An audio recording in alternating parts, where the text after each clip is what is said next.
Hello and welcome. This is your friendly neighborhood host and game designer Carlos here with a quick audio disclaimer. A little snafu happened with my microphone settings, so I won't sound as good as I usually do this time, but please bear with us and I hope you enjoy the episode.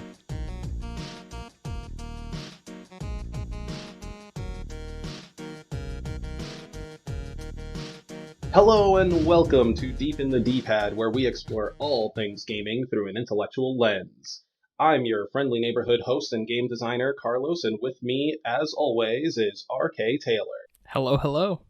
Today we'll be discussing the gaming press, that is, the journalistic coverage of video games.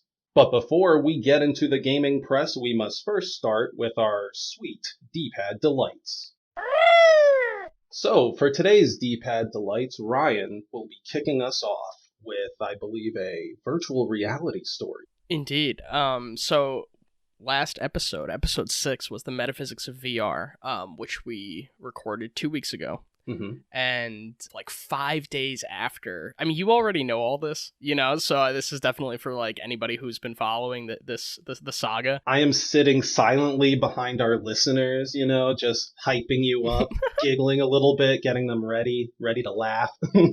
So I bought a Quest. Right, which means that at least one person was affected by our conversation on the metaphysics of VR, and they were motivated. Like you were saying, that part of your explicit goal or hope, I guess, is to turn more people on to video game development or realize the possibilities that might be in store for them.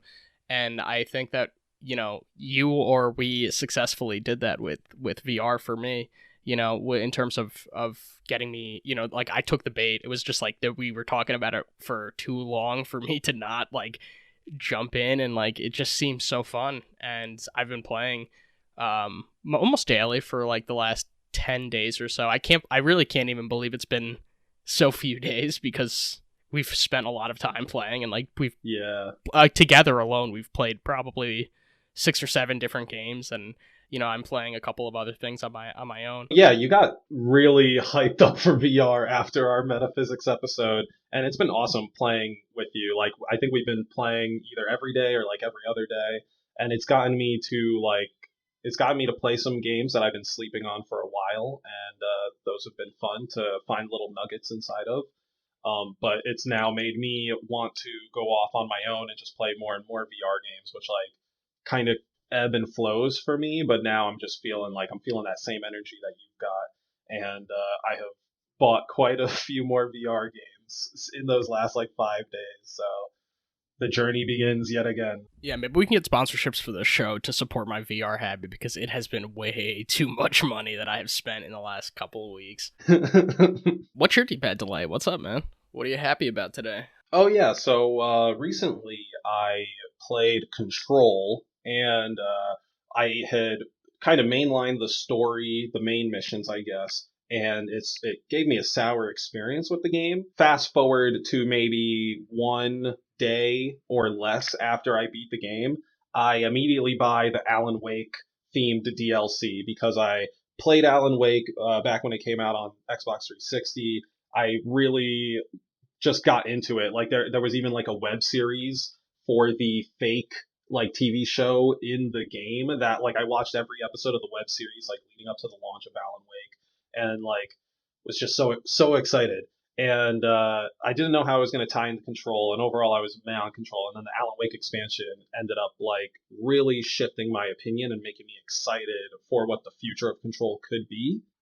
First and foremost, it fixes the tone for me. So Alan Wake adds in the air of horror and the unknown that was really missing from all of Control for me. Even when it came to the side content and stuff, like it was either, oh, I know this is a thing because it's from SCP, or like, oh, I know that this is kind of like astral plane shit, whatever. But when it came to like Alan Wake, you kind of know what the enemy is, but it also has that whole like, I don't exactly know what it's going to do. It's making like weird sounds at me and things like that. Like, I guess like the way the darkness hisses at you is just a little bit like better creepy wise than all the floating FBC members like chanting the same BS over and over. But I wanted to specifically highlight real quick just the intro to the Alan Wake expansion. Gameplay wise, like having to use telekinesis to grab lights in the environment and then use said lights to dispel darkness blobs like blockers and things in the environment. That was really cool. Like just mechanically, that was fun. Something I had wanted in Control's main campaign. And then I think it was like the first office you enter or whatever, you just like see this, there's like a painting on one side of the wall, a couch, and like just some regular office things. They all start duplicating and like floating off like zero G style. So you see like 10 of them, and it's just constantly duplicating, and it's like weird as fuck. And it's like, oh, this is cool. This is it. I want the duplicating objects and the weird darkness because it feels like good. Like that's just what was missing. Like the darkness, the scariness aspect, and the Alan Wake expansion really brought it in. So fingers crossed that the next Control game is just Alan Wake 2 and Control 2, because that's all I want. I want scary Control. Yeah, so for anybody who doesn't know or wasn't able to infer, Alan Wake is like 360s era, is that correct? That generation? Yeah, it's a 360 game, yeah. Yeah, so and Control is like last gen console. So this is a crossover basically. The DLC for Control that Carl's talking about is based on the Alan Wake game. And I think I've previously heard that they were supposed to be set in the same universe.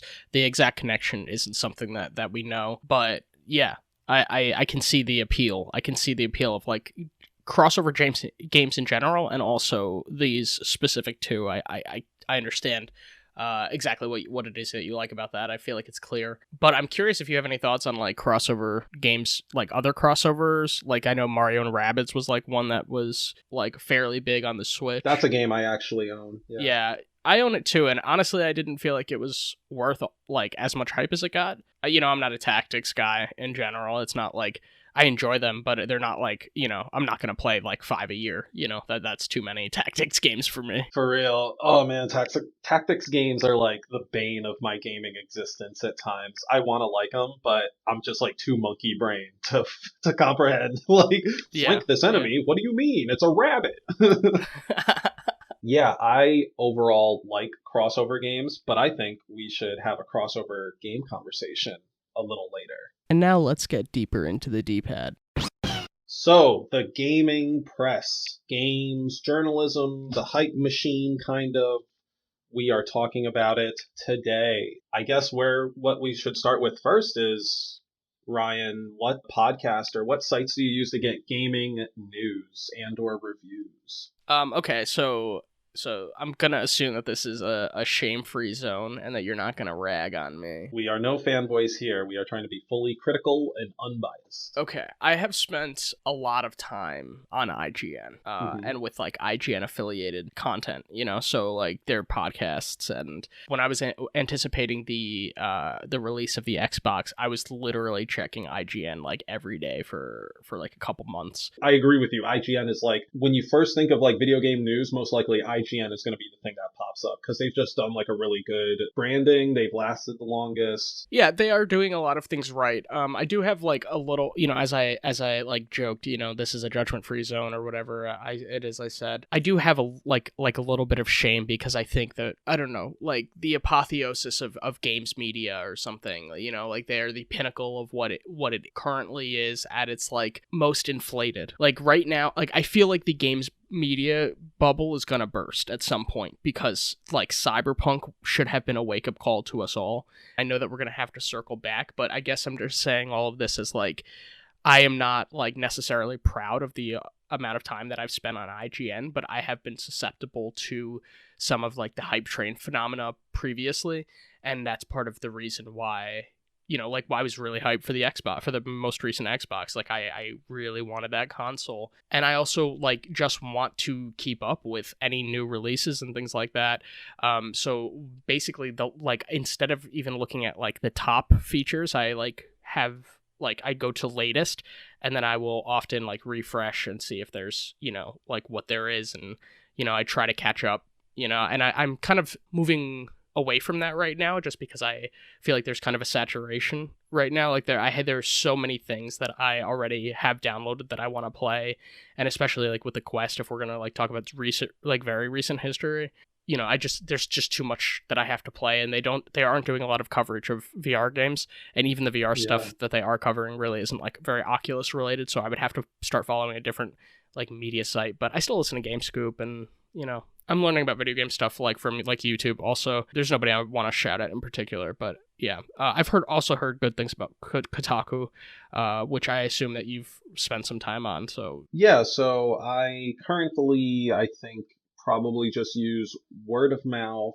and or gameplay videos to really make purchasing decisions on anything. I used to pretty much religiously listen to all the IGN podcasts. If I liked the personalities on some other sites, I would maybe listen or follow the stuff that they put out. But for the most part, growing up, I definitely was like a IGN main person, and then maybe a little bit of GameSpy debriefings, or not debriefings, but a little bit of GameSpy. They did some coverage and like GameSpot, but definitely as I like moved to college and learned about game development and started kind of like learning about resources that different developers use, I was sort of steering away from those more like hype focused gaming outlets, because they just weren't giving me what I needed to know at that point. Like I kind of wanted to know way more about how the sausage was made, less so what flavor is the sausage, oh, what can we expect the sausage texture to feel like, and all that speculation.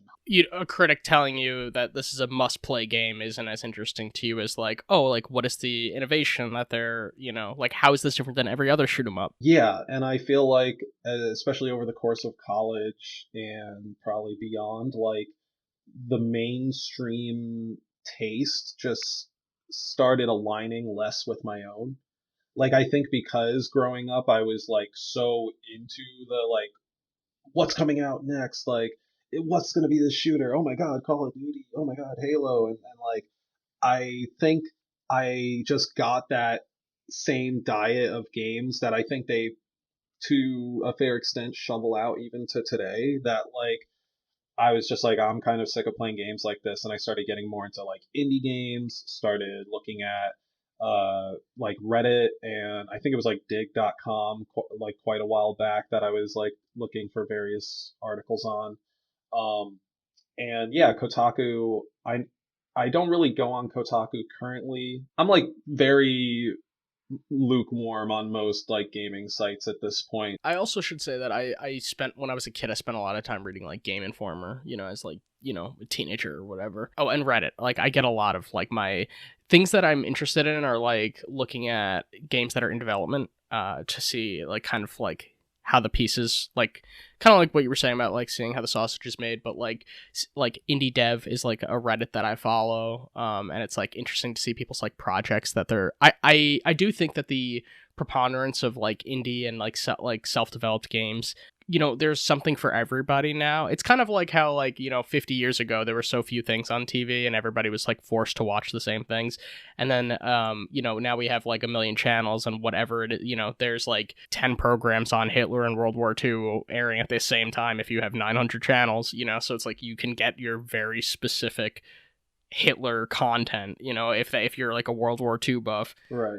And now it's like, if you want a very specific card game, there are 10 to choose from, like good for you. You'll be able to find exactly what you need. Yeah. So and when we were younger, everything was kind of more, we were like all funneled to the same IPs, really. Yeah, we were all funneled kind of to the same areas because of, lack of choice provided, lack of attention diversity, and now, with the internet and social media and basically just a screen being in our face all the time, like we're able to just get a wider array of advertisement. And I think a big thing also when it comes to games journalism slash press, specifically with reviews, is like trying to figure out who you can trust with a review. Like I said before, I had gotten burned by like several reviews that were like, oh, this is bad, turns out to be good. Oh, this is good, turns out to be something I don't really like, but maybe I can like, I can see the technical like marvel behind it.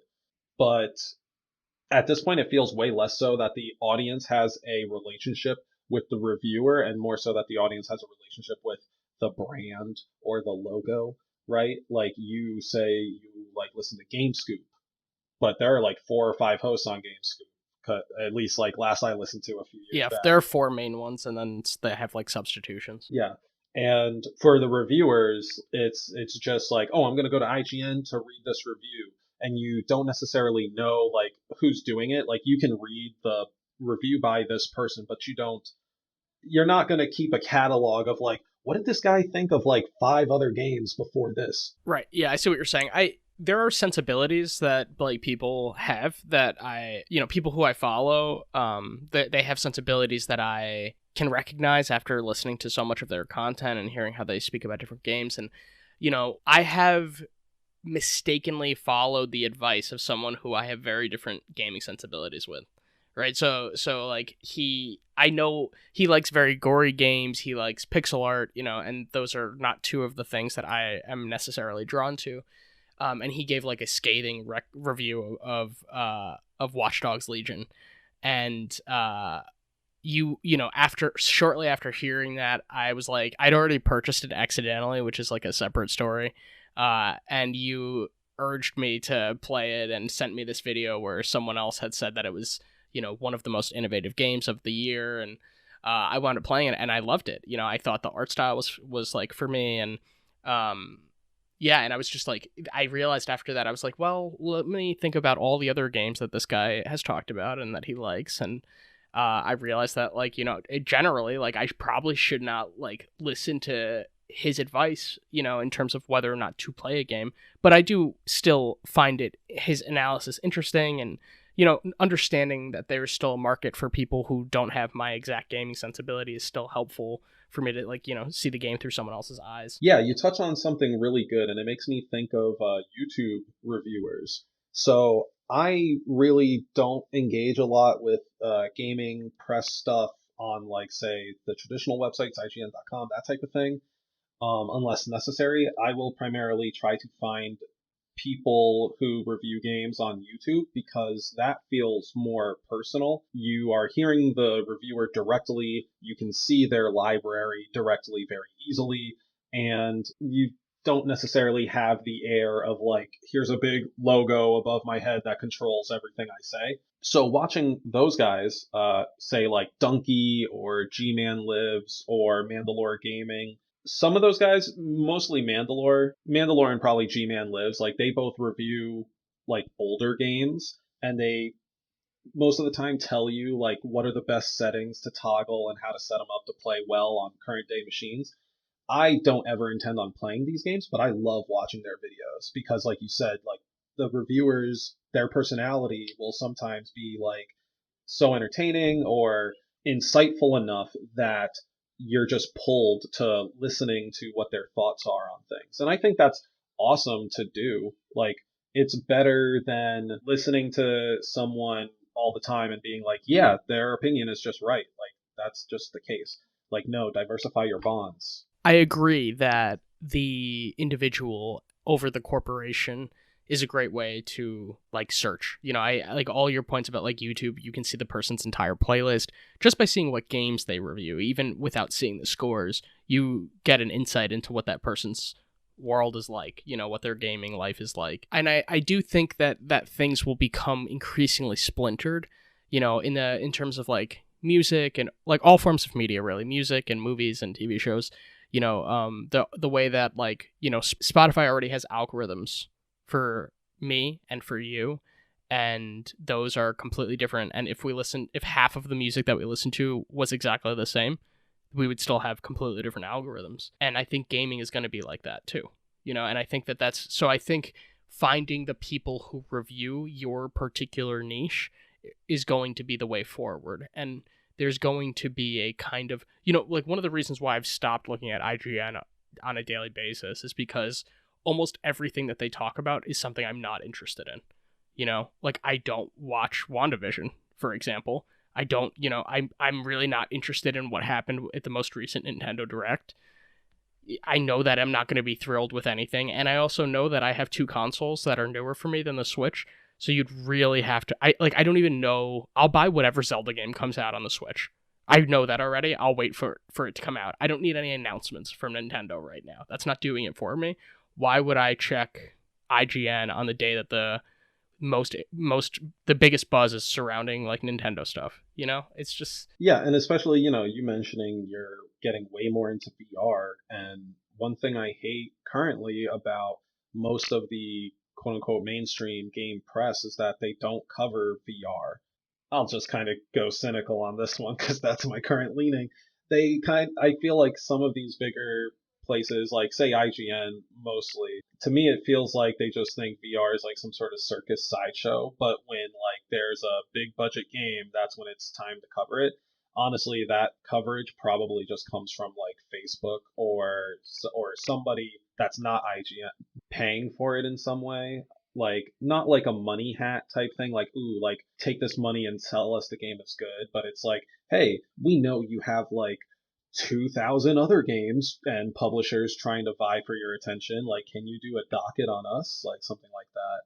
But regardless, yeah, IGN barely covers like virtual reality. The last thing I saw them cover was maybe like Asgard's Wrath. So again, it's just like whatever like is a super duper big budget title, which like VR can have right now, but it doesn't see good returns on, which is why they don't happen that often. But also, yeah, so like going to the niche point now, because I'm like more into VR and stuff, I'm aware of different YouTube reviewers. Like there's a Wolf in VR. He does fairly good videos, like Cass and Cherry, I think. There's for actual websites. There's like Upload VR. Kotaku, I feel most of the time just shits on VR. Like I don't think I don't think I've seen a Kotaku article where they're positive about VR ever. I don't know what that's all about. But yeah, even when it comes to like what is offered in the VR like gaming press sphere, it's still like it's almost like as indie as VR is. I think that there are a lot of misconceptions about VR right now, and like it does interest me that there's so little coverage for it in like mainstream gaming news. We were talking to someone the other day who insinuated that there isn't enough like multiplayer, which is asinine. I mean, I like what that illustrates to me is how even people who are extremely passionate about gaming, people who watch multiple like conferences or esports competitions a year, right? Like people who are like deep in the gaming industry are completely oblivious to what's going on in VR unless that they intentionally seek it out themselves, right? And part of that has to be a marketing issue. Part of that has to be the fact that like it doesn't have the same backing financially that some of the other games have. There aren't as many AAA publishers, so we're fed a diet of whatever they think is going to sell the most, and we haven't reached that critical mass yet that for in the VR space. Besides with something like Half-Life Alyx, I mean, I think if you looked up, I would guess that 70% of all articles on VR are Half-Life Alyx, which is insane that that's a single game. Oh, I don't know if that's so true, but I mean, I agree with the point that you're making that Alex has been probably the most publicized or the hardest marketed VR game to date. Yeah, cut out that 70% shit. I should not be speculating like that. Fuck that. But yeah, no, the hype train was so hard behind that, right? And I mean, it did have the IP backing of Half-Life, one of the best ever known video game IPs, I guess. So just a quick aside, I want to make a note on the IGN website. They do have a VR part of IGN. I had to find this by Googling IGN VR. You cannot get to it from like their homepage. If you go to their homepage and go to like browse or whatever, the only consoles or manufacturers you see are Xbox, PlayStation, Nintendo, and then like nothing else. They don't have any highlight for VR anything. That's like pretty annoying. Just as IGN.com a gamer and VR. as a developer. Yeah, IGN.com/VR. As a developer and as a gamer, that's just very annoying to have an entire medium just kind of missing from the headline of what should theoretically be the first place you go to for gaming news and reviews. It's like, why are you missing an entire platform, dog? Sounds like you're slipping into the past. Yeah. But yeah, so something else I kind of wanted to talk with you about, which we touched on a little bit, was the current state of gaming journalism. We've been kind of like talking about it, touching on it here and there. Like we've mentioned that there are podcasts and stuff, multiple hosts slash reviewers. I don't know exactly what they're called, like because they'll do reviews and also videos and maybe like dockets. They're content creators, whatever. I guess actually one question I find maybe kind of interesting is like, is this too much? Like having, I guess it, okay, sorry, let me take a step back and say, is this too much? Like, is having a like Xbox podcast, a PlayStation podcast, a Nintendo podcast, a VR podcast, all on IGN, all with like 4 hosts each. And then maybe there's also podcasts for like the TV and the comics and all that jazz. Like, is this too much? We have so many hours of talking heads to listen and watch and, I don't know, become Borg like with. Is this overall good or bad, you think? Our contemporary news is built upon ads, right? So in order for IGN to continue to get money, they need people clicking on as many articles as possible. That could mean that some of the quality of those articles is degraded. That could mean that they use a lot of clickbait. But what it definitely means is that they are going to produce as much content as possible in order to get as many people as on board. So they're painting with a broad brush essentially of what they'll cover, and that's why it's not just games, right? It's like all forms of entertainment. It's like, oh, if you want to come here for games, maybe you'll like some of these, gaming adjacent IPs that are, like Marvel. You'll like this Marvel content because a lot of people who like Marvel also like games. I don't like it. I wish that things were need based. I don't want there to be 10 articles about a single topic because people may be so obsessed that they will click on every single one of those.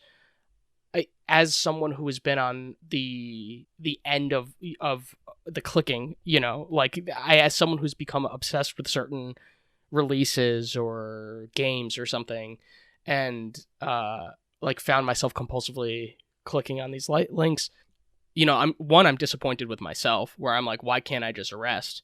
Like I should be able to calm down and what fulfillment am I getting from reading the 5th article about this game that I'm excited about?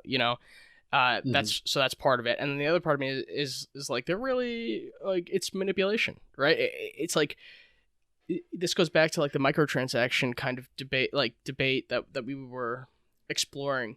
But if we think about games as an art form, which is controversial, but something that you and I both do, and I think certainly at their best they are an art form, we are generating a ton of quote journalism in order to make a profit off of the thing that is already super expensive, like a super expensive industry, right?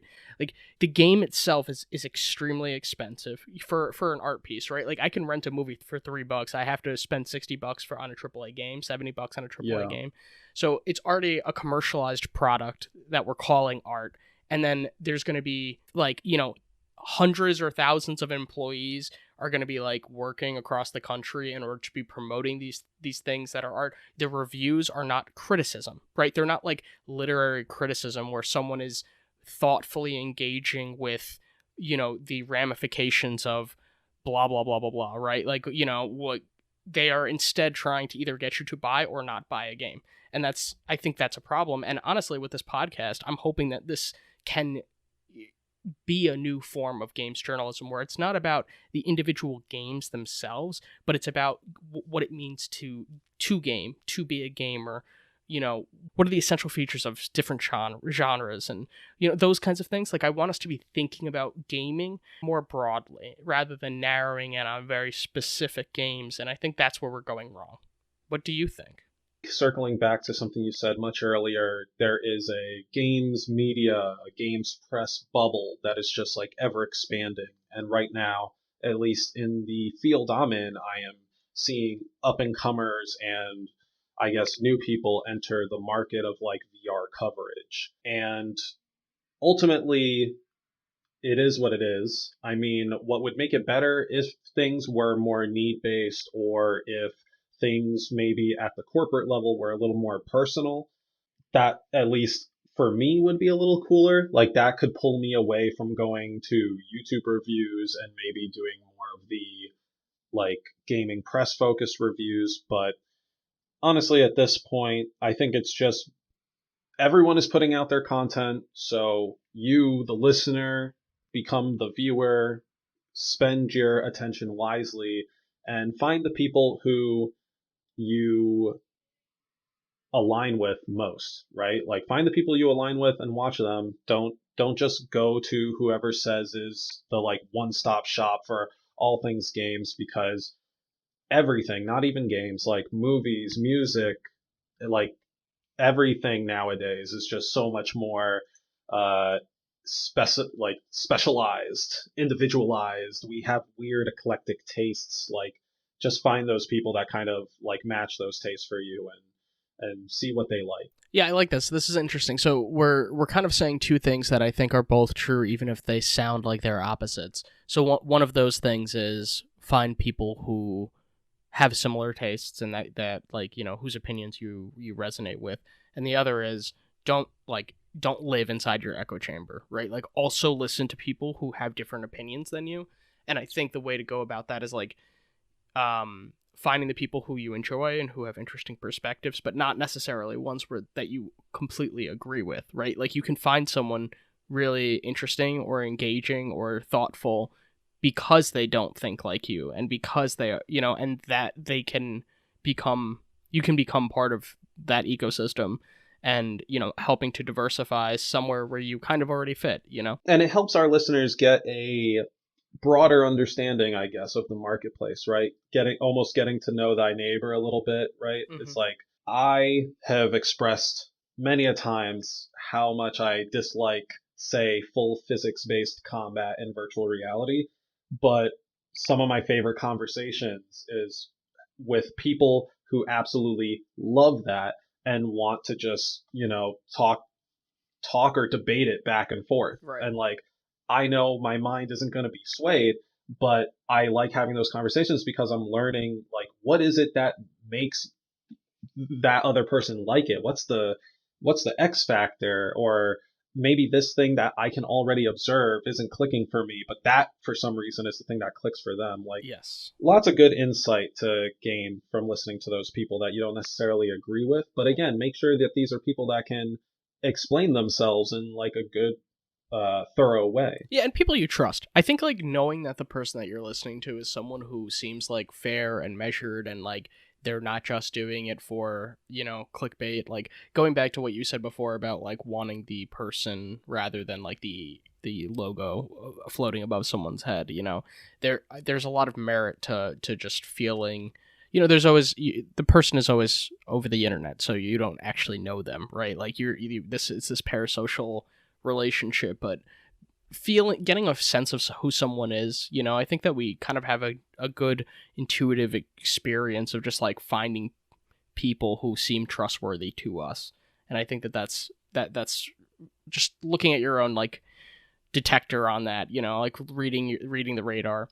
But I kind of want to get more specific, if that's cool with you, Los. Like I would really like to hear you like give an autopsy of like the Cyberpunk coverage, if that's not like too specific, but I just feel like we're like taking things super broadly, and I'm like interested in what we've said so far. But to if we could like both analyze the specific details of what we think went wrong with the Cyberpunk, because it was, I mean, I think almost like unanimously we would agree, like people would agree. I think that there's a consensus that there was like a failure in either the coverage or the release of that game. You know, there were unprecedented things happened, or things that were nearly unprecedented, like it being taken off of the PlayStation Store after release, and those kinds of things. Getting the console version getting like an absolutely terrible review. Do you think it would be interesting or productive to maybe like analyze. And we're, for the record, I just want to say, well, this isn't like, we're not trashing Cyberpunk itself. I think that there's a larger problem to be explored here. It's not about, it's not about this one game. It's about The coverage. how games media, yes, exactly, how the coverage of this game interfered with expectations or yada yada yada. Yeah, I think that would be fun to break down a little bit. So with the Cyberpunk 2077 coverage, I guess, we'll take it on a quick timeline of events for anyone who's unfamiliar. Several years ago, CD Projekt Red, the makers of the Witcher series, Witcher 1, Witcher 2, Witcher 3, Wild Hunt, and Witcher 3 Wild Hunt is lauded as like one of the best open world RPG games.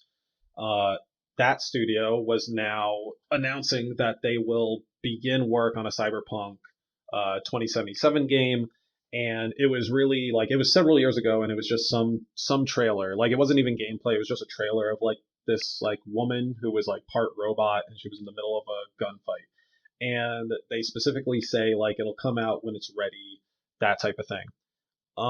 Jump cut to maybe like 4 years later, we see like another trailer, and now they're saying, oh, it's going to come out soon. I think it was like maybe a 2 year timeline, something like that. That's kind of normally how things go in video game development. If it is at all in work and seems promising, there will be a teaser trailer. And when there is like a full-on announce or reveal trailer, that is usually meaning like the game is 2 to 3 years from done. Optimally.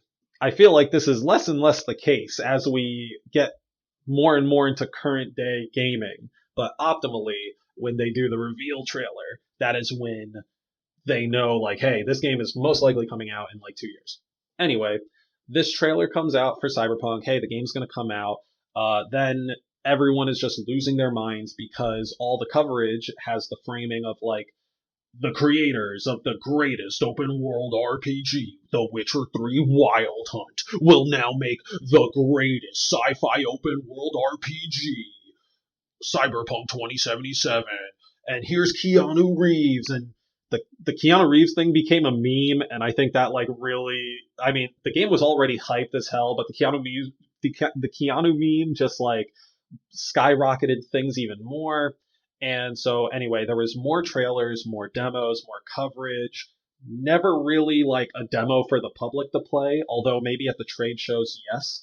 Then again, at the trade shows such as E3, PAX, most of these games are running on a PC. Like the things inside the box that the controller's sticking out of, that's most likely a PC most of the time, because that's how game development works. Like, we build these games on PCs, we run them on PCs, and then when they seem stable enough to work on a console, they get built out into an EXE and then put onto a disc, and then that goes in the console.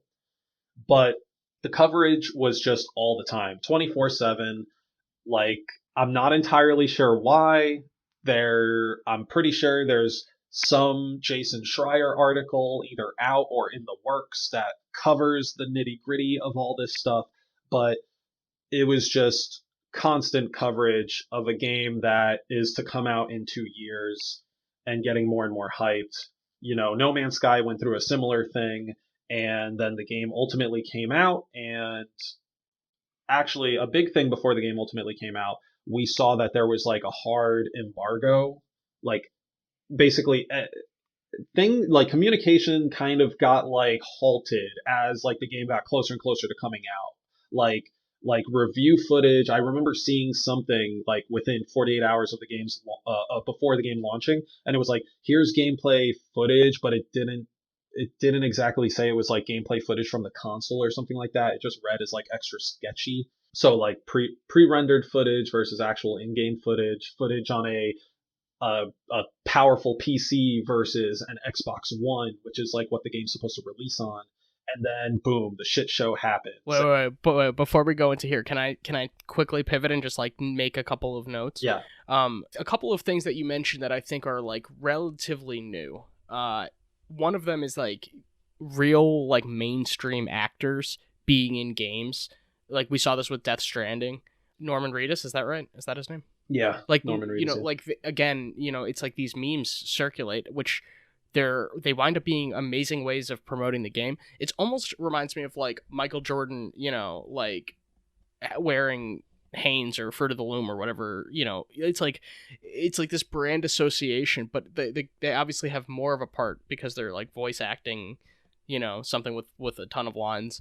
But the idea that like you like this person from a specific franchise, and again, these are franchises that like video game people who play video games often like. The Matrix is probably Keanu Reeves' most famous movie. He does like just sci-fi stuff in general, and then Norman Reedus is The Walking Dead, and there's so many different Walking Dead games, and I'm sure a lot of people who don't even play Walking Dead games have seen The Walking Dead. It's just a big TV show.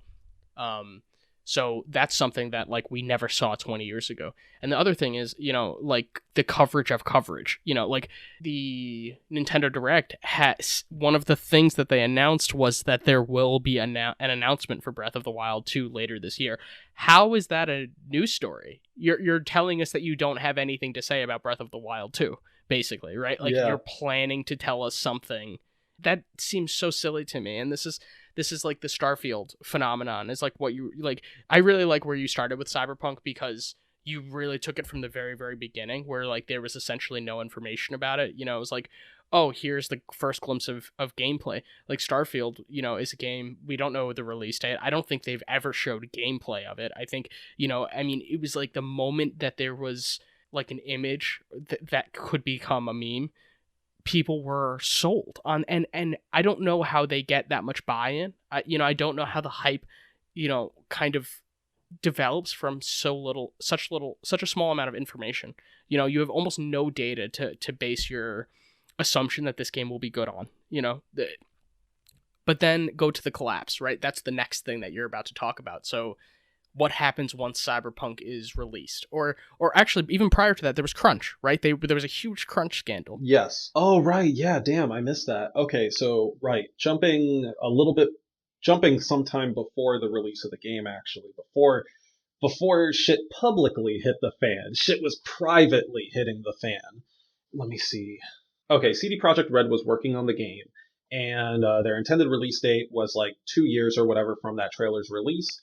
And the whole idea or the whole public sentiment thinking on this game was, oh, you guys have been hard at work on it for the oh so many years since we've seen that first trailer, and since you told us that it'll be out when it's ready. I think that another trailer with that saying came out, like even when they were like 2 years out or something like that. So that was the whole expectation, like, oh, you guys are going to work on this, and it's going to be made well, and blah blah blah. And then fast forward to like, oh, the game's supposed to come out in a year, and I think they announced a delay, and I don't remember by how long. I think there was 2 or 3 delay announcements for the game, and with delay announcements comes crunch time. And so, damn, dude, this is like such a weird like news Hindenburg that like it's odd having lived it and now recounting like everything that's just like falling dominoes in place. But yeah, so the articles start coming out of like the game's delayed. Oh no, like fuck the game. Like the takes were either like the game is just broken and like, oh, this is bad, or the takes were like, wow, this is going to give them some more time to really just nail that Keanu Reeves in the game, or like allow you to make your penis like what shape and angle it could possibly be. Customizable nipples. Yeah, exactly. Like those are both literal.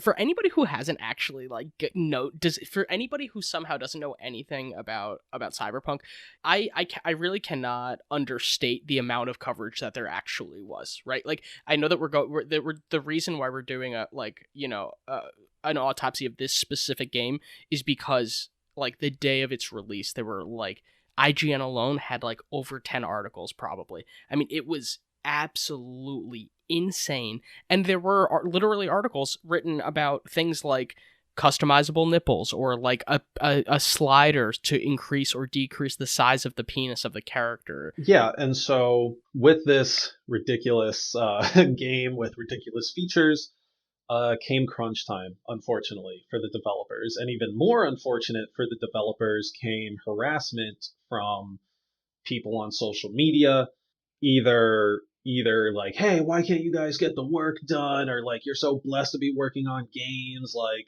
basically grubby gamers being like, give me game now, give me game now. It doesn't matter if you're crunching, work harder. The game should have been done. Like, that was happening.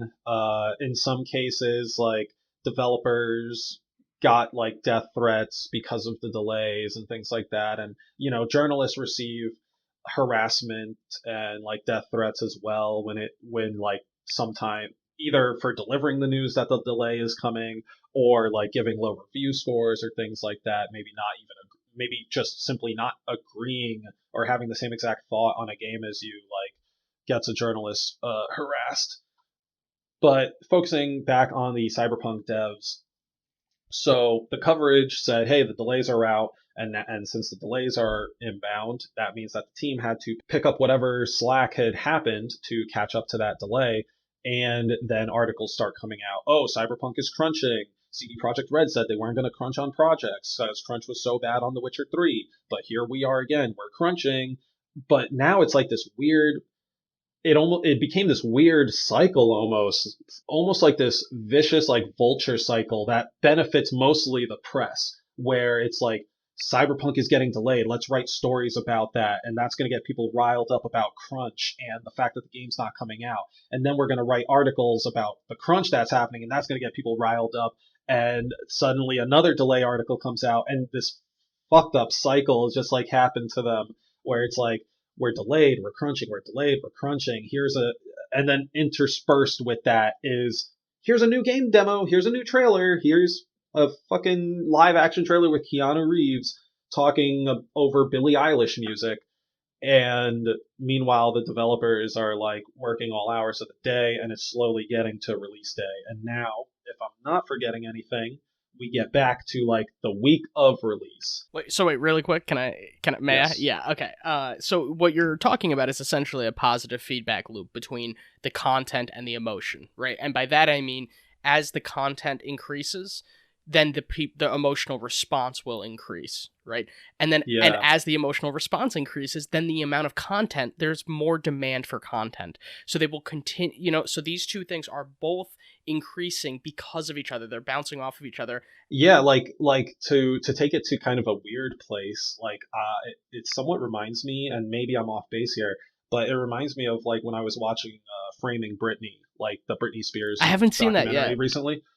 Really good, I recommend it. But this kind of reminds me of that cycle that they show more of the details of like that moment where she shaves her head and gets the umbrella and like hits a car and stuff, and it was really just this vicious, like, it was just this fucked up loop for her life of like, paparazzi need to get pictures of her, the audience wants more coverage of her, and then once a little frayed hair showed, it was like, now they want more, like, now the audience wants blood, and like the paparazzi went for the blood, and then the audience is like, oh my god, her life is so like fucked up, I need to cover it more, and the paparazzi are now flashing her more with the photos, and it's like making her go like just more and more off the rails because the audience and the paparazzi got into this feedback loop. There was a demand for scandal. Absolutely. Their like budget went up by a power of 10 when the Britney Spears photos went from fun photos to like her candid and not looking good. Like the budget just went fucking crazy on that. And that's all I want to say about Framing Brittany, because this is not the Framing Brittany podcast. Oh, yo, I love that aside though. So okay, what's the solution though? Like, is there? Okay, well, actually, if we want to finish the Cyberpunk thing, I want to eventually come back to what is the future of like this games media stuff look like, because I don't think tabloids sell as much as they did like 20 years ago. Right, like I think that we're like emerging into a new era of information exchange and what is deemed valuable. But okay, do you want to talk about the release of Cyber? I can't remember exactly where we are in the narrative. We are about 1 week away from the release of Cyberpunk, and things start going kind of quiet, right? Usually 1 week before launch, you should start seeing a bunch of reviews, right? Like, oh, has IGN got coverage on this yet? GameSpot, anyone, like, no, nothing's coming out. At least from what I had seen, like, there were no reviews coming out. There was like an embargo placed up until the day of release. And you always know something is wrong when the embargo is up to the day of release. And also, these embargoes are like usually imposed by the publisher. So it's like whoever's publishing Cyberpunk is telling these reviewers like, hey, keep your mouth shut till the game actually gets on store shelves. Which to me is always sketchy as fuck. I remember there was like a thing where like they could review the game, but they were not allowed to show any gameplay, any of their gameplay, which was insane. It was like the review has to be like basically just said over the trailer. So like video reviews were like banned from doing publishing video reviews until after the release of the game. Yeah, and thank you. You filled in the detail of the thing I mentioned like a while ago. Yeah, them using pre-baked like gameplay footage over their review, and I like turned off that review in the first 10 seconds when they said, "Oh, because of embargo or whatever, like we can't show you the actual gameplay footage from our play. You're just going to have to take our word for it." And I was like, "What the fuck?"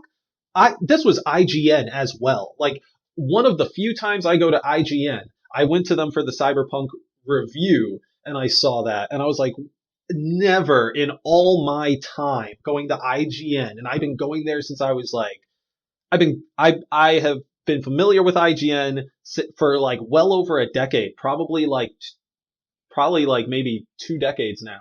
That is pushing it. You've been IGN hasn't even existed for 2 decades, I bet. No, they were like N64. I think that they were like an N64 site originally or something. Well, they were the Imagine Games network before that, which like we'll have to look into IGN's history at some point. But dude, that had never fucking happened. That was one of the shadiest things I had ever seen on IGN or any sort of fucking like news, gaming news site at least. But yeah, that rubbed me horribly the wrong way. The fact that like reviews were getting, held up until the day of launch. I had seen that with other games like Anthem and can't remember necessarily what else. Maybe No Man's Sky, not entirely sure. But that's always like super sketchy. And then the day of launch happened, and we suddenly got the No Man's Sky effect, Like, here's the gameplay trailer from E3, here's the Jurassic Park music, and then suddenly here's the day one gameplay footage and the kazoo starts playing. And it's all, like, fucked up.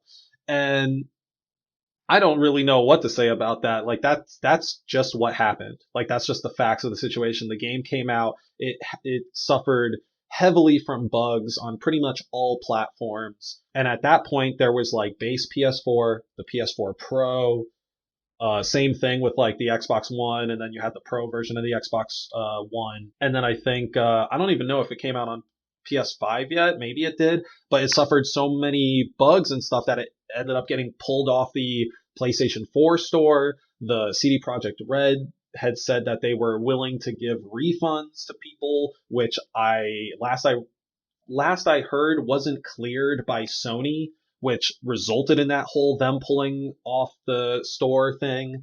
So like a lot of shit just went really weird and really wrong. And ultimately, the last thing I heard from this tale was that the actual developers in the studio were going to have a meeting with the board of directors or whoever to, I don't know, figure out like what the hell went wrong. And that's it. Like, that's the end of Cyberpunk. It's continuing to get updates. Yeah, it's continuing to get updates. It's being improved and like optimized for the different consoles that it's on. And that's part of the problem, they said, was that it is released on so many different consoles that it's hard to, uniformly optimize. One important note I'd like to make, besides the fact that releasing on different consoles takes a hell of a lot more work, is that I think a lot of people just ultimately forgot like where this studio came from. Like The Witcher 1 and The Witcher 2 weren't masterpieces by any means. Like maybe weren't even close. Like I only ever heard like cumbersome nightmares about The Witcher 1, and then I heard from some like diehard people that Witcher 2 was cool, and then seemingly Witcher 3 is the one, and again, this is the third game, but it's the one that they got right for a major audience. And I think, somewhere it got lost in the sauce that like, here's a developer that has proved themselves over the course of 3 games, and now they're trying something that's fairly different. Like, it's still an open world RPG, but that's about all it has in common with The Witcher. I mean, I don't know The Witcher very in depth, but like to me it reads like, hey, like we should have treated this developer as if they were making something that was like kind of out of their wheelhouse. And it more so got the coverage of like these guys are a acclaimed game factory. They pumped out The Witcher 3 and just kept porting it to different consoles. Thus, they have like a masterful pedigree. And maybe that's ultimately what went wrong there. I think that the if there is a single takeaway from this experience with Cyberpunk, it is never to be this hype about anything. Honestly, I don't think anything ever could, any single thing could live up to the hype. I think all of VR doesn't live up to this hype. I think that the advent of like Netflix streaming when that first released doesn't live up to the hype that Cyberpunk got. It's incredible. Like, don't get me wrong. Like, these things that I'm naming, I think are absolutely revolutionizing previous systems. You know, but we never got anything that from Netflix that was like, hey, we're gonna be announcing the future of movie streaming on October 13th. Yes. We never got of course we did. And to be fair, it's Yeah. because we really didn't know how revolutionary they would be. And maybe it's a point. You know, maybe that's something interesting that the things that are truly revolutionary are so unfamiliar to us that we don't even have the ability to become hyped about them. You know, whereas Cyberpunk is an open world game that has a lot of similarities to other games, and maybe that's part of the reason why it shouldn't be something that's super exciting to us. You know, it's like giving us an interesting setting for something that's otherwise like quite familiar, and maybe setting and agency. I'm curious if you're feel ready to turn to some of the solutions, because honestly this shit's like really bumming me out. Like I feel like the media stuff is like pretty much garbage, and like it's really not serving us, and it's like a diet of junk food, honestly. Like I almost think that the journalistic outlets are assuming that people don't have the mental capacity for truly interesting content, right? Like it should not merely be this is a new feature in this new game, right? It should be new feature of this game plus analysis, right? What does this mean like for the art form? What does this mean for you as like what does this do for narratively? How is this going to change the way that you interact with your own family? You know, like I want to get so much deeper than what games media is currently doing, and I kind of feel like we might be ready for that. I think we're at least ready to scratch the surface of that. I mean, and again, you know, like to like this podcast, that's like that is the goal, right? Like why are we not having more interesting conversations? You know, one-upsmanship, I didn't mention them at the beginning of the show, but I love the guys at Small Beans. I think that this is exactly what they're doing. They have really interesting philosophical content that is about, you know, pop media, you know, about gaming, about movies, about all of those kinds of things, and they have a good, thorough intellectual lens. They're artists themselves. They have a creative background, and I think that that's what we need. Not just like the coverage or not just the announcement of the announcement. Yeah, I agree, and I'm definitely ready to craft what we think games media should look like. Like, what is the deep in the D-pad branded games media utopia? Because yeah, right now I agree. It's like totally junk foody. To take a phrase from Red Letter Media's The Nerd Crew, a fully like parody podcast on all the IGN podcasts. It is get hype about content, consume content, get hype about new content. That is the master cycle. Everyone feeds into this.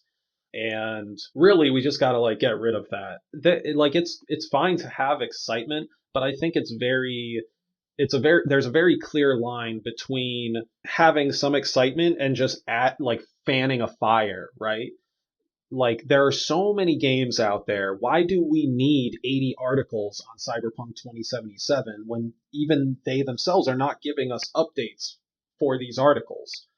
Why not cover some VR games? Why not cover some indie games? Why not roll on over to itch.io and cover something there? Like there's so many different things, and to call out like creators who make interesting stuff, like the few creators I've seen that speak in a more intelligent way about games or a more insightful way about games, they end up getting hosted on like Nebula Stream or Curiosity Stream, like whatever is hooked up with Discovery Channel. Most of them go to there, and I've been more and more thinking about signing up for that resource so I can get better content related to games and other pop culture. But in terms of like what I can have on YouTube for free, there's like Jacob Geller for video games. He does awesome videos on that. Like Nakey Jakey, he's like more on the funny side, but like many great insights and personal stories when it comes to video games from him. And for my anime fix, I've started to watch Beyond the Bot, where they kind of explore sort of different how anime intersects like different spheres of life and pop culture.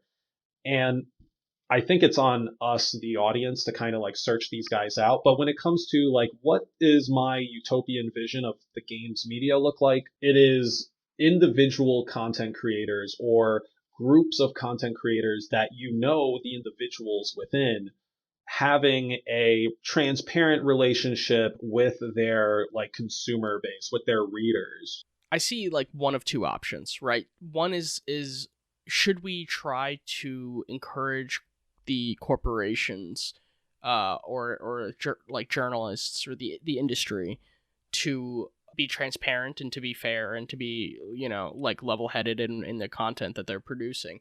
The other one is to go not from the source but to the recipient of the news, and that would be more of like a promoting media literacy angle, right? So I think that trying to enforce the media is, and this is how I feel about like not just games media but in general, I think that there's almost always going to be some kind of like scam in the industry, and people are always going to be trying to sell you stuff. But if we could encourage people to become more media literate and see the rhetoric behind something, or to like recognize patterns, that to me would be like the backbone of a well-functioning journalistic ecosystem, I guess. And I also think that if people became more media literate, then there would be more demand for good content, right? Like not only would they would break that positive feedback loop that I was talking about earlier. So it's not just like, oh, they would be like impervious to it. It's like, well, they'd be also less interested in it, right? Like it wouldn't bother them, and then they wouldn't be gravitating toward it, and then that stuff will eventually not last, right? Like it won't make it in the market if enough people can wake up and realize that this really isn't serving them, and it's not the most valuable way to be consuming this particular kind of content. Yeah, I think a big problem that people have circled around for years now has been the review score. Like, we keep talking about wanting more engaging content or wanting more thoughtful content, but what drives the clicks, at least right now, is the fact that everyone goes to the review score. Like they'll click on the article and then just scroll down to the bottom and see the review score. They'll maybe click on the video and fast forward to the end just to see the review score. And I don't want to get too much into a discussion about like why is the review score there, or like should it still be there, because I think a lot of people have already talked on that a bunch. I feel like the answer is like it should be there, but it shouldn't be the focal point. And what I present as a solution to that is having almost like two versions of the review, like almost like the way we write show notes and then condense show notes. Like have my full, thoughtful, awesomely thought out, like well written review that might have some sort of like personal story attached to the reviewer, and then give me a like 90-second video that doesn't really tell me shit about the game, but gives me like that number at the end.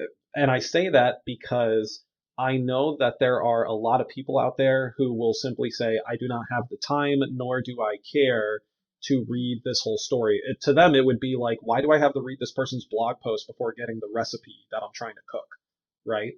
So I want to be able to serve those guys without fucking over everybody else. Yeah, I think that most people are just want the bottom line. Like, do I buy this? Do I not buy this? I don't really know. I don't think reviews are the answer. I don't. Maybe like streaming for some people who like watch Twitch and things like that. I think that they may get a better understanding of the game, being able to, it's almost like you're playing it yourself. If you're watching someone play it, you get a better feeling for the story.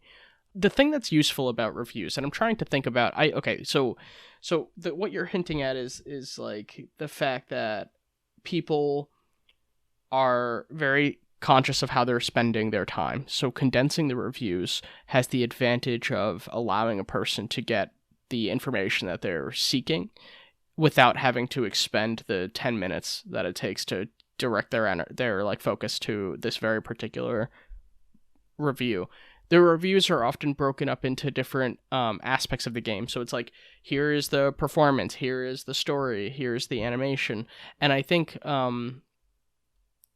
maybe like one thing I find I really enjoy with reviews is like Rotten Tomatoes critical consensus, right? Like I love to read about whether or not it's going to actually influence. Like I'll do it with movies that I've already seen. I just find it really interesting to hear this kind of summation of like how different people have interpreted this movie, as if it could be, like reviewed in 8 words, as if that could ever do it justice. And the word choice is extremely precise in the critical consensus. So something like that seems like it might work for video games. Also, maybe something like that for each of those component parts that I was just talking about. So like, let's have one good sentence for the animation. Let's have one really thoughtful sentence about the narrative, etc. I just don't know. It begs the question though, like how long does it take to accurately explain what a game is and what it can do for the player? And on some level, you just need to play it yourself. Like so it feels like there's almost a futile desire to like the point. There is no point to writing the review if it is not to try to get someone to have the experience themselves, which they can't do because of the review. They can only be persuaded to do so because of it. I would want some sort of protections or rules against this like shady embargo nonsense. Like I understand embargoes to some extent of like, hey, maybe you guys have like first coverage on a game and like everyone else has to follow this embargo, otherwise we'll sue them or something like that. But using an embargo to stop honest using an embargo to stop any sort of like non-positive news or opinions from getting out is almost like a crime in my opinion, and really is like shady to say the least, and would absolutely be like against the rules in my like utopian games press. It's like embargoes can only go to like X point. Like if an embargo is for like a game and it's not to like give someone the advantage of like having first dibs coverage, then like the embargo cannot go beyond say like 1 week leading up to the launch or something like that. Like and then also adding in like all reviews must use footage captured by the actual reviewers themselves in order for the transparency to be there for them to see your actual gameplay footage. And I think a big part of it for me would be severely reducing the content dole out, I guess, during the reveal preview review cycle. This cycle we kind of mentioned with the story of Cyberpunk, but the cycle that all these like journalists or gaming press sites follow is reveal, preview, review. When the game is revealed, do coverage on the reveal, then keep on doing previews of the game as long as the game is in development until it is time for the game to come out, which in which case you are doing the review, the end part of the cycle. I think maybe like heavily reducing how much of the preview happens. And there's so many variables that are like, ever changing in that preview cycle. But we shouldn't be inundated with like all these different articles about the same game that isn't going to come out for like 2 years, right? Like I said before, like cover other shit. So severely reducing the preview cycle, and expanding the variety of coverage would be like my big columns to tackle. I can't think of any examples off the top of my head of games that had spoilers because of like the way that it was covered, like reviews. But I'm sure that that's happened. That like information was leaked either intentionally or accidentally by like the press before the studio itself was ready. Do you have any examples of that off the top of your head? And in terms of like wanting new things to be covered, and with your policy on embargoes, I'm just curious how you're feeling about journalists leaking that kind of information that the developers are not ready to talk about yet, or maybe things that aren't finalized or concrete, so they might be changing still. Yeah, so on the developer side, things are up in the air so often. Like a game is always being cooked and new things are always getting added and retracted from the pot. Um, so it would create a honestly nightmarish news cycle for both the consumer and the reporter if they had like all access to the developers and like what's going on in the day-to-day operations of the game. Like nobody would enjoy that coverage because people would just get hyped for a game that never was, never is, or never will be like every day. So speaking specifically on the spoiler bit, I don't recall any game moments that got like hard spoiled due to a journalist. Yeah, I mean more feature spoilers than I do like story spoilers. Just for the record, that might not Oh, okay. those words might not be interchangeable. Like spoiler might specifically be like narrative, but yeah. Anyway. Yeah, most of the time people see that as a narrative thing. But yeah, the only example I was going to bring was I think AMC accidentally revealed like a character death on The Walking Dead like one day before the episode aired. Like it was literally on the front page of their website. Oh my god! Wow, that's like so embarrassing. Yeah. Jeez. Okay. But when it comes to games, I can't really think of any scenarios where somebody announced something in a game and it was like that wasn't supposed to be said or something like that. I think we usually hear this like long after the game is out in like reviews or whatever. I think one actually maybe one big feature that was sort of on and off the chopping block that we saw it more publicized was like the jetpacks from Anthem. Like if I recall correctly from the article about that game's development, it was like one of the producers or something that like demanded the jetpack be put into the game, and then it ended up just being shown to millions of people with the jetpack, and they weren't even sure if they were like going to keep that. So from a developer side, like it's kind of crucial that we only show what we truly plan on bringing to the audience, because I mean it's not just that they're the audience, like they're the consumers, so a lot of legal stuff goes into there, right? Like there could be like potentially false advertising claims if like when you announce the launch of your game, you're like, oh, this is an open world game. There's going to be shooting. There's going to be platforming and crafting. And then suddenly, like, the crafting is nowhere to be seen in the final product. That's interesting. And I think, we can still have cool, engaging coverage of these game systems. But obviously, like, we need to wait for when the developer or at least their publisher feels that they are like ready to show this. And again, the whole like asking the publisher if the developer's ready could also lead to things like, Cyberpunk's happening. But, there has to be that communication. The developers, like, we need the time to actually like, prove out our systems, get them built, and then be able to like reach out and say, hey, we got this cool thing to show, and maybe have featurettes that are more around features. Like I think we kind of do that currently to an extent. Like if I recall the Nemesis system in Middle Earth Shadow of War and Shadow of Mordor, like I'm pretty sure that got featurettes on like IGN to sort of explain like, whoa, this is a crazy new system. And the cynical part of me is like, well, yeah, that's like probably the biggest thing that's different in this game compared to all the other open world, action RPGs out there.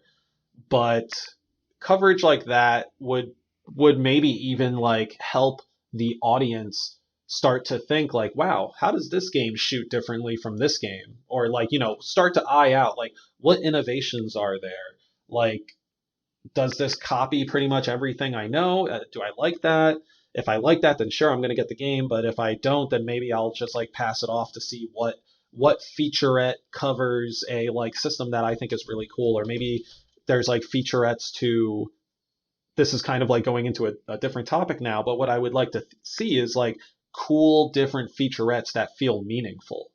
Like in a comedic sense, writing an article or writing a short book about like butts in video games, like just characters' butts, and speaking to the developers that made those butts and the character artists that designed those butts.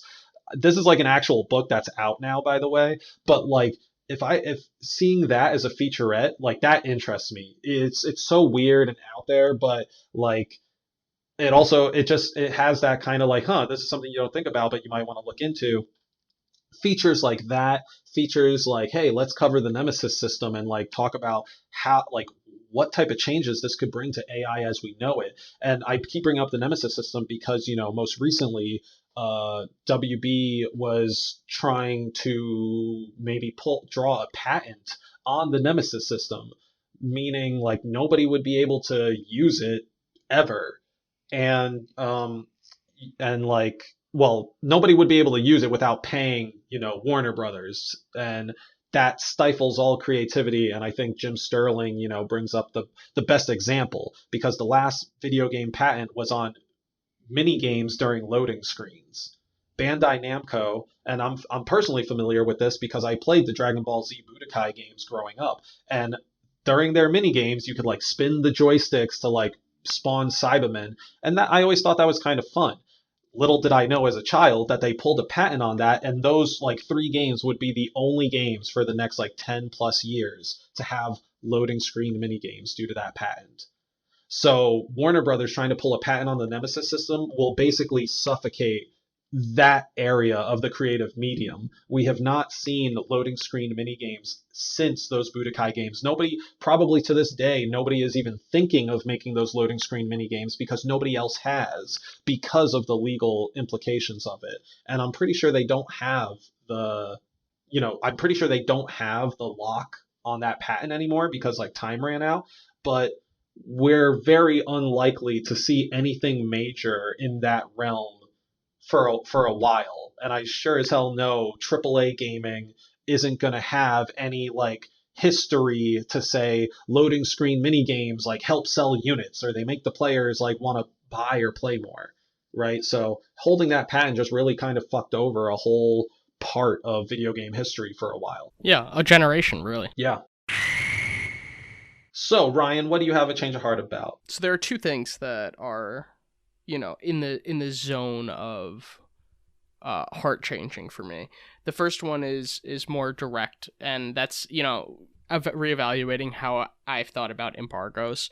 And, if we think about like the press as like the fourth estate, and, it's kind of a check on the other governmental powers, I want the journalists to be able to write whatever they want, right? It seems like it should kind of be like an open and fair place, and I don't really know much about the pros of the embargo situation.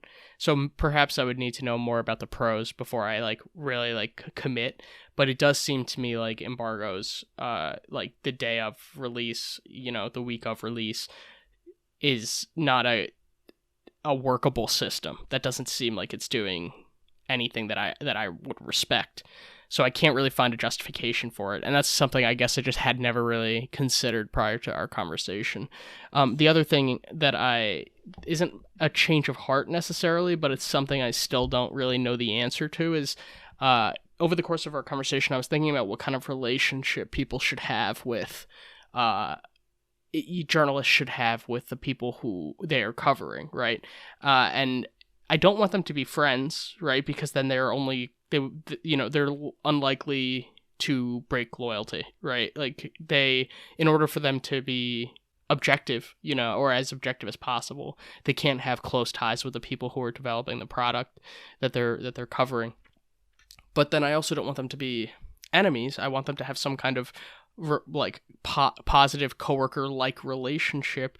But when people spend a lot of time together and they're both interested in video games and they talk about video games and they are showing demos, they're going to have fun. So I don't really know exactly how it could be the case that there's like almost like an independent body that reviewed, so that people weren't coming in contact. But so I guess that's just still something I'm thinking about. I think that this is also like probably the case in like Washington D.C. too, right? Where it's like you want the New York Times journalist who's like talking to the press secretary to be cordial, but you don't necessarily want them to be like pals. So just something to think about, I guess, for me, for like news stuff in general. Definitely, yeah. I agree with what you're talking about. Like you want them to basically have like this sort of mutual respect for their part of the business of this. It's like, you both have to feed off each other, right? So like, let me cover your game. People will see the coverage, and then they'll want to play your game if they're interested.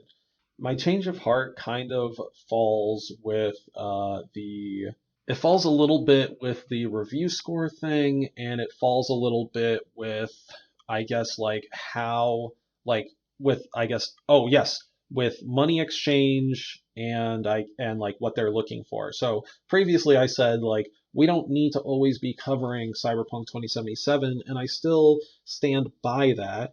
But as I think about it more, I now realize that that publisher, I can't remember who publishes Cyberpunk, but like that publisher could be, paying X amount of money for that coverage. It's part of their marketing campaign. They're buying ad space on the website. All these transactions, optimistically, are helping to give the reviewers and the content creators like their paycheck. So covering indie games, may not be as lucrative and could result in either like a reduction of staff or staff getting paid less, which would be unfortunate. Like I don't want people to lose their jobs, but at the same time I want like some better coverage or some more varied coverage. So right now, like I think this is kind of similar to you. I don't really have an answer for this, but with how our current system is set up, the people who have the most money are, as always, the most attractive to the people who want to make money, and it's just going to kind of like keep that cycle up.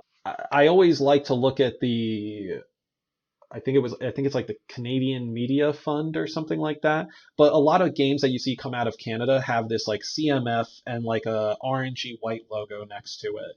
And that means that like the to some extent like the government of Canada has this like fund, and like and you can apply for like grants from that fund, Mm-hmm. and like you can use that for video games, for movies, for like whatever creative endeavor We have you're the making. NEA, the National Endowment for the Arts. Oh, interesting. Okay. Yeah, so I've never seen that logo anywhere associated with games.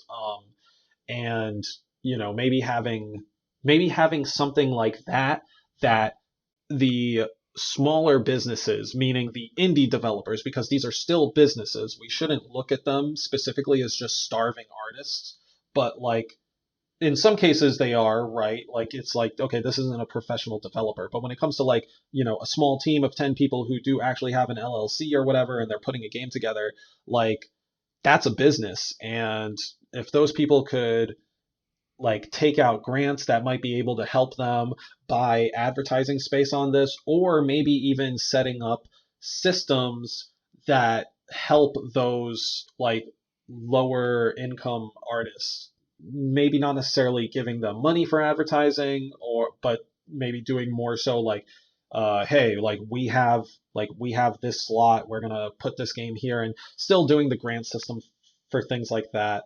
I'm not sure. I could see that being helpful though. Like the reviewers and stuff, they got to make their money somehow, and they have oh so many ways to make it.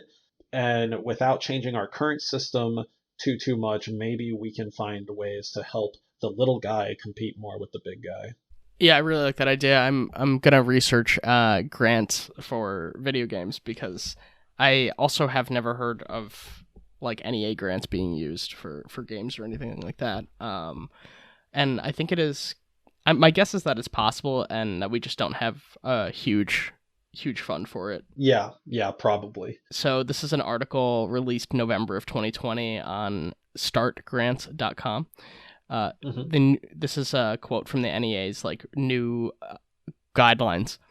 The new rule is called the NEA Arts in Media, which supposedly replace the Arts in Radio and Television rules. The NEA Arts in Media rule expands its focus for other media outside of radio and television, which also include theatrical, mobile phones, mobile contents, and even video game category.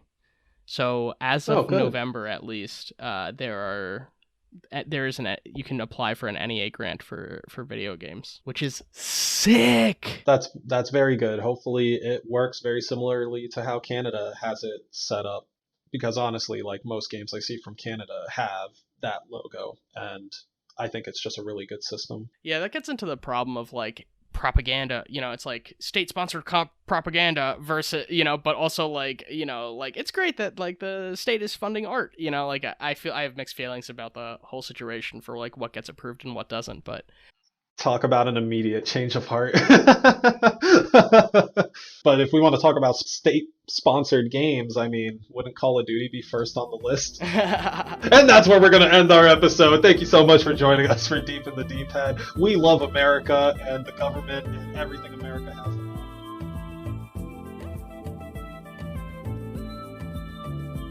Thank you for listening to Deep in the Deep Head. Subscribe wherever you listen to podcasts and share us with your friends. For updates and discussion, follow us on Reddit at r/deepinthedeephad, Facebook at deepdeephad, and subscribe to Deep in the Deep Head on YouTube. Don't forget to hit the bell. And if you want to ask us questions or you had a chance to share your own Deep Head delight on the show, email us at askdeepinthedeephad@gmail.com. Be sure to put question or delight in the subject line. Big thanks to 8-Bit Jazz and Kevin MacLeod for supplying the music for the show.